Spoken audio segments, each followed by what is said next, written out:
जेब्ला जोंनि गेजेराव थायो अब्ला खुद्रि सारो। दिनै भारतआ मोनसे सुबुंखान्थि नियमजों दैदेनजानाय मोनसे हादोर। सुबुंखान्थिनि नियमजों दिनै भारत हादोरा दैदेनजायो। बेवहाय सुबुंखान्थिनि नियमजों दिनै खुद्रि सारनो माखासे लामाफोर दङ। दिनै जोंनि गेजेराव जेंना दङ। एनडिएफबिनि गायसनगिरि आफादगिरिजों लोगोसे गोबां दिनै जोंनि दावहारु लोगोफोरा दिनैसिमबो जोबथेसालियाव दङ। दिनै जोंहा गोजोननाय गैया। जोबथेसालियाव थानांनायखाय दिनै जोंबो गावखौ बन्दी बायदि मोनबाय थादों। जोंखौ जेलाव थानांनाय बायदि जोंबो मोनबाय थादों। बेवहाय बिथांमोनखौ जोङो जेलनिफ्राय जेबो सार्थ गैयाजासे उदां खालामनांगौनि दाबिजों दिनै एक्स एनडिएफबिआ दिनै बे सुबुं गमा होज्रि खावनाय हाबाफारिखौ जों लानाय जादों। बेखौनोथ' दिनै बिथांखौ दिनै सिगनेटरि हिसाबैब्लाबो जेलाव सोनानै दोनबाय थादों। माखासे सिगनेटरिफोरा दिनै बाहेरायाव थानाय उदाङै दङ। माखासे सिगनेटरिफोरा दिनै पलिटिकेलि फाइट खालामनानै बिथांमोना मासि लानानै दङ।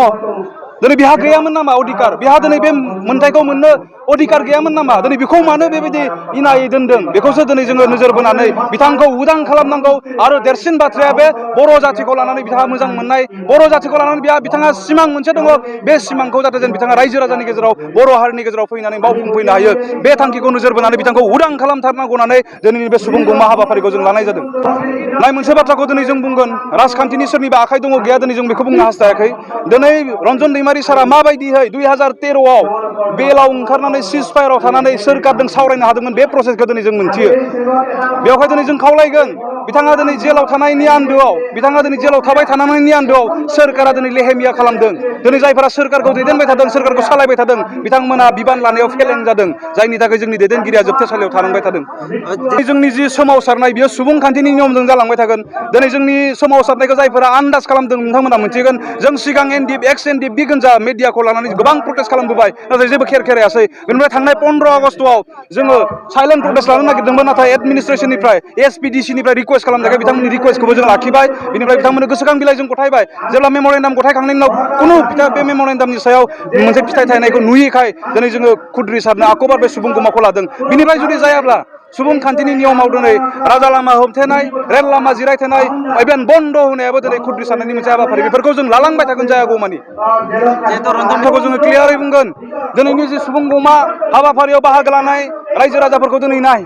दिनै बिथांमोना चिराङाव दोननायखौ लुबैयाखै। बिथांमोना दिनै लुबैदों, बर' जाथिया दिनै लुबैदों बिथाङा उदां जानायखौ। बे दिनै बिथांखौ उदांसो खालामनांगौ। बिथांखौ बेयाव दोनलाय बैयाव दोनलाय खालामबाय थानायनिफ्राय दिनै सोरखारा गोजानाव थानांगौ। उदां खालाम। बर' जाथिया दिनै बिथांखौ उदां जानायखौ लुबैयो। नाथाय सोरखाराव थानाय माखासे दैदेनगिरिफोरा बुंबाय थादों बिथाङा कनभिक्ट जानाय, आयेनासो बेखौ खालामगोन होननानै। नाथाय जोङो मोनसे बाथ्राखौ रायजो राजाफोरनो फोरमायनो हास्थायदों आरो सोरखाराव जायफोरा दङ बिथांमोनखौ बुंनो हास्थायदों। थांनाय 27 जानुवारियाव बिटिआर गोरोबथायाव माबायदि लांदोंमोन सोरखारा? सोरखारा दिनै लांनो हादोंमोन बेल होनानै। दिनै बे बेबस्थाखौ मानो खालामाखै दिनैनि तारिखाव? सोरखारनो नांगौ जानाय समाव लांबाय, बर' जाथिनो नांगौ जानाय समाव दिनै बेखौ सोनानै दोनबाय। बेलाय मा? बेवहाय दिनै जों गुरै खावलायगोन, हायो दिनै सोरखारा बरननो। बेवहाय बिथांखौ जेबो कन्डिसन गैया जासे जेलनिफ्राय बरननांगौ आरो बर' हारिनि गेजेराव लाबोनांगौ होननानै जोङो दाबि दैखांदों आरो खावलायदों। कनभिक्टेडखा हिसाबै आगोलावनो बिथाङा माखासे जिनज्रिनि गेजेरजों थानो गोनां जादों। अब्लाबो सान्ति सुक्तिखौ बिथाङाबो खालामबाय आरो सान्ति सुक्ति खालामनाय हिसाबै बर' हारिया सान्तिखौ लुबैनानै हाजार हाजार बोसोर बर' हारिया सान्तिखौ लुबैग्राखा मोनसे हारिखामोन। आरो दिनै सान्तिखौ लुबैनानै सान्ति सुक्तिखौ जों खालामदोंमोन। खिन्थु सान्ति सुक्ति खालामसेयावबो आयेना दिनै भारतनि संबिजित बायदियै आयेना बिथांमोनखौ दिनै निमाहा होआखिसै। गतिके हाइकर्टआव होआबाबो जों सुप्रिम कर्टसिम खारनो हानायनि माबा मोनसे बेबस्था जों खालामनो हायो नामा जोङो नायनि। जों बेवहाय रन्जन दैमारिनि न'खर बा बिथां बा बिथांनि लोगोफोर बा बिथांनि लोगोफोरनि न'खराल' दुखु मोनदों बे नङा, दुलाराय बर' हारियानो दुखु मोनदों। मानोना जोंनि जा मिजिं, बे मिजिंखौ आं बेक्तिगतभाबै फैमाल जानाय बायदि मोनदों। जेंना आरो होबथानाय बे बुस्थुआ आगानफ्रोमबो फैखायो। खिन्थु बिदि होननानै जोङो जेनदों बा जेनगोन बे बाथ्रायाव मालाबा फैनो हाया। जों मालाबाबो जेना। बर' हारिया जेब्लायबो सान्थिजों देरहानायखौ उथ्रिसारबोनाय मोनसे हारिखा। गतिके सान्थिनि गेजेरजोंनो जोङो उथ्रिसारनायनि लामाखौ जोङो लागोन। बुस्थुआथ' ओरैनो जुदिअ आयेनाव हाबदोंब्लाबो माखासे राजखान्थिनि बेवहाय सायख्लुमबो थायो।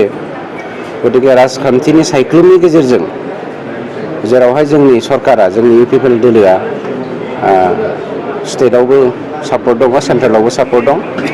आरो जोंनि काउन्सिलनि बेरेखा दोलो बिपिआबो जेराव स्टेटआव इनडाइरेक्टलि सापर्ट दंखायो गतिके जथायै जों बेखौ सावरायनायनि मोनसे हाबाफारि लानाया गाहाम होननानै आं सानदों आरो बेरेखा हान्जाफोरजोंबो जों सावरायनायनि गेजेरजों जोङो माबायदि लामा बहननो हायो जों नोजोर बोयो। बिथाङा दिनै जि जेंनायाव दङ जेलाव बिथाङा हारसिङै माने जोबनानै दोनजादों बे जेंनानिफ्राय जाहाथे जेन बिथाङा उदां जायो बेफोरखौबो जों आनान गसाइनि सायाव बोर हिसाबै दिनै जोंनि साइडनिफ्राय जोङो लिगेल साइडआव नाजागासिनो दङ जोङो उकिल हमनानै हाइकर्टआव दिनै बिनि एपिल हियारिंखौ जों लाबोनो नाजागासिनो दङ दिनै बयबो मोनथिदों थांनाय 2021 मायथाइनि 6 डिसेम्बर डेट मोनसे फैदोंमोन एपिल हियारिंनि बिनि उनाव बे पस्टपन जानानै 9 तारिखआव फैदों आरो 9 तारिखनिया पस्टपन जाबावनानै जानुवारि 2022 17आव डेट फैदोंमोन बेयावबो माखासे जेंनानि थाखाय बिथांनि केसा सिखारनाय जायाखिसै स' जोंनिफ्राय जोङो बिथांखौ जोङो नाजागासिनो दङ खारन बिथाङा बेबायदि बेक्ति बर' जातिखौ बियो गावनि गोसो गोरबोजों मोजां मोनो आरो बिथाङा गोबां सिमां दङ बर' हारिखौ बुहुमाव गेरेमसा महरै दानायनि सायाव खामानि मावनो बिहा गोबां सिमांफोर दङ बेवहाय बे बेक्तिखौ दिनै जोङो जोंनि साइडनिफ्राय जोङो उदां खालामनो थाखाय जों नाजागासिनो दङ दिनै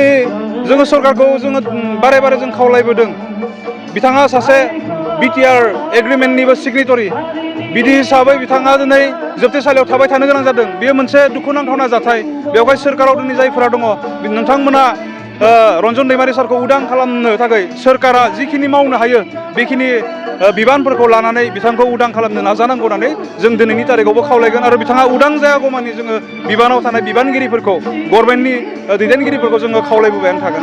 Social science institution only may not be fulfill the purpose.